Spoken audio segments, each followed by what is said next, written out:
La première chose que l'on redécouvre de Jésus-Christ avec Jean et les églises auxquelles il écrit dans le livre de l'Apocalypse, c'est sa voix retentissante.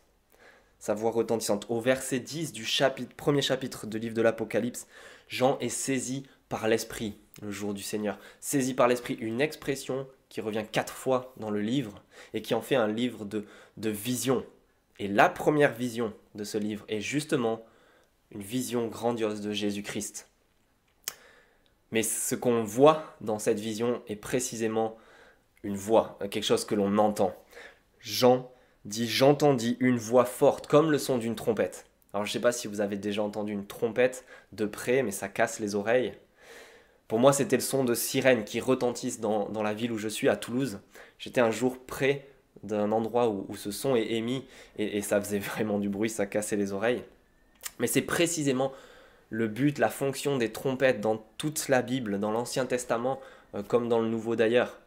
Comme les sirènes dans notre culture, dans notre époque, les sirènes dans des écoles ou dans des véhicules comme des ambulances. Le but, c'est que ce soit entendu, qu'on y prête attention, ça retentit pour qu'on l'entende bien.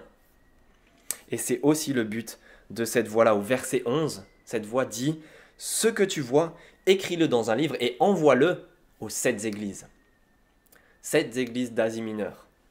L'expérience que Jean est en train de vivre en fait n'est pas réservée à lui seul, il doit l'envoyer, y faire part. Cette voix, elle est là pour d'autres. Elle doit se faire entendre de cette église. Alors pourquoi 7 ? On sait qu'il y avait bien plus que 7 églises en Asie mineure à cette époque-là, par exemple l'église de Colosse. Mais 7 dans l'Apocalypse, comme pour les Juifs en général, est un chiffre qui symbolise la totalité, l'ensemble. C'est-à-dire que Dieu et Jean, en nous le retranscrivant, a choisi 7 églises pour nous donner une idée, un échantillon de l'église dans son ensemble. L'église de façon générale, dans le temps comme dans l'espace.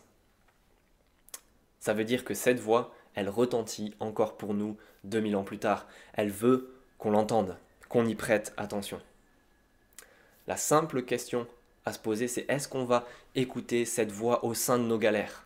Cette voix qui veut justement répondre à nos besoins, qu'on y prête attention et qu'on l'écoute pour qu'elle puisse y répondre. Ou est-ce que, comme une sirène d'ambulance, lorsqu'on ne se sent pas concerné, on la laisse passer au loin jusqu'à qu'on ne l'entende plus. Voire pire, on se bouche les oreilles pour ne pas l'entendre. Non, Jésus-Christ nous invite à le redécouvrir en commençant par écouter sa voix retentissante qui veut répondre à nos besoins et à nos galères où qu'on se trouve aujourd'hui. Bonne écoute.